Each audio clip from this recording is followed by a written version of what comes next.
This industry has now got to such a scale, and there are so many companies of so many varieties that are feeding off the immigration crisis that it's time for a tax on companies that are making money in this way. Personally, I think it's extremely unethical to be cashing in on a crisis which is making life so much harder for hardworking taxpayers up and down the country, that's causing so many problems in communities, that is linked to soaring rates of crime in certain areas.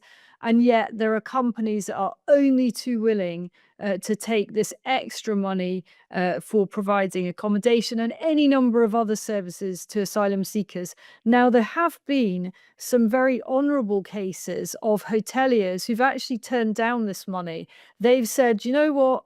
Even though it would make so much difference to my business, to my lifestyle, to take millions of pounds to change my hotel in a town centre from, struggling to get people to come to stay the night on little holidays and mini breaks to a booming asylum accommodation business. You know what?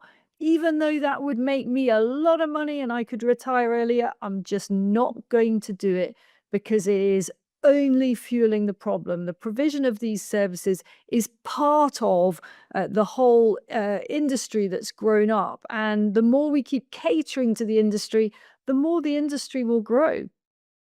My message to these hotel chains would be you need to take a long, hard look at whether what you're doing is actually either ethical or moral, because you are contributing to the problem. You are making money off the backs of the British taxpayer. All that money is taxpayer money, by the way, all the money that you receive for accommodating asylum seekers. But it's much worse than that. You're making money out of a problem which is actually being transferred onto the British people. As each and every additional boatload of asylum seekers comes over, that is more pressure on NHS waiting lists. In due course, it's more pressure on classrooms, especially when there aren't quite so many women and children, fortunately, that come over, because I wouldn't want anyone as a child making that perilous journey. But it just adds to the whole pressure on public services, primarily on the NHS and also on local housing. And you just should not be feeding off this. It is like being a parasite. Show me any other country that does this. This is absolute insanity. If we in the UK are going to be offering this kind of welcome, and it's a long-term welcome, it's not just a short little red carpet on the day of arrival across the channel in a way that we all know is illegal.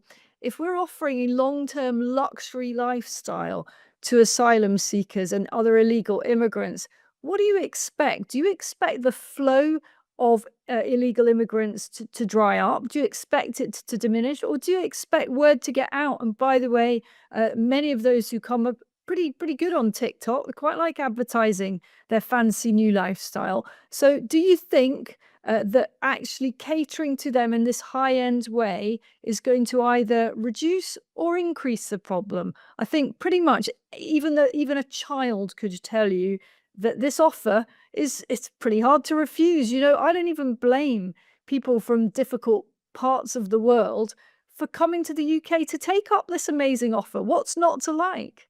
Well, Labour has made a great deal of noise and delivered a great deal of nothing. So far, it's looking as if this year will be a record year for channel crossings. That's because Keir Starmer, the Prime Minister's policy, his plan for stopping the boats is fundamentally flawed. His plan for stopping the boats is to try to stop the people traffickers. Well, that's absolutely impossible. You might just as well say, I'm going to stop the global drugs trade. As long as there's a market for the service, then providers will spring up. So far, to the best of my knowledge, he has not smashed one criminal gang, one people trafficking gang that deals in this particular form of smuggling and crossings potentially.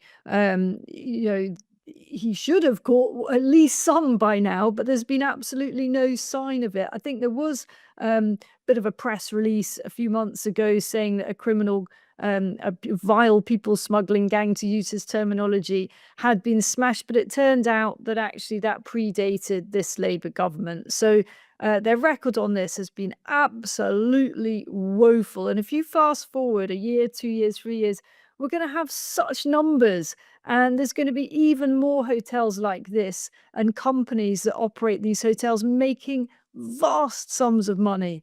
And it's got to stop.